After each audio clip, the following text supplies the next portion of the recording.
Hello everyone, welcome to this midweek message on today, which is Ash Wednesday.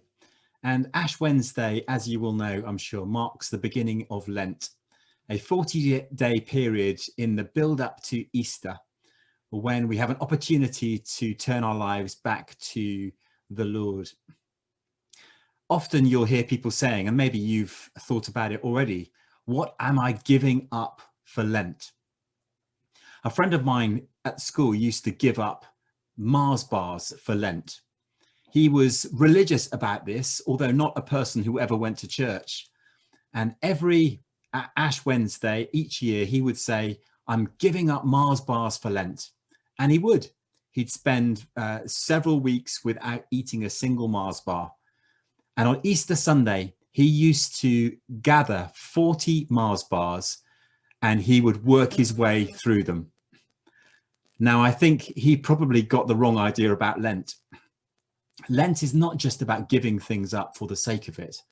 Lent is an opportunity to go without so that we might get growing within.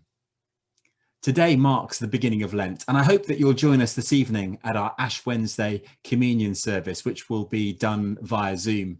Great opportunity to mark the start of Lent by beginning a journey that takes us back to our roots, a connection with Jesus.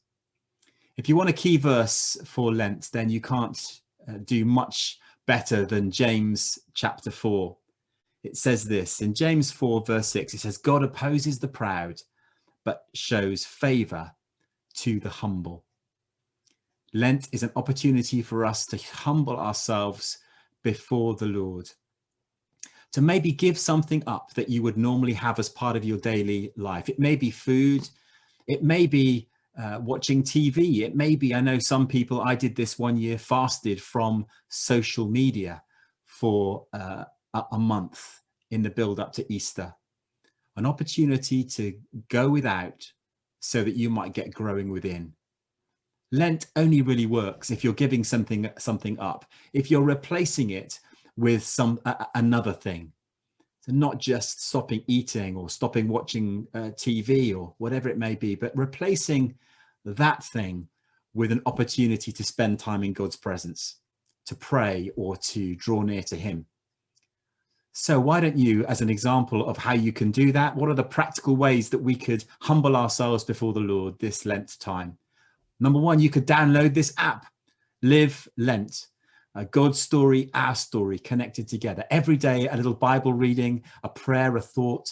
Why don't you download the app right now and get ready to start using it during this Lent period?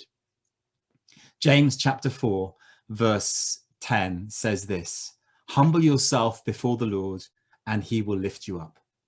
Lent gives us an opportunity to humble ourselves, to rediscover the power of relationship with Jesus, to say, Lord, we are turning back to you, away from the wrong stuff we've thought, said, or done, and turning back to you. Humble ourselves before the Lord, and then he is the one that lifts us up. Don't just give up chocolate for Lent and do nothing with it. If you're going to give anything up, replace it with an opportunity to simply pray, to be quiet before the Lord. So download the app and let's enjoy a moment of humility through this period of Lent, that we might draw close to the Lord. Lent is about living life. And so why don't we, each of us, live Lent? God bless. Enjoy the rest of your day. Maybe see you this evening. And if not, then sometime over the weekend. God bless.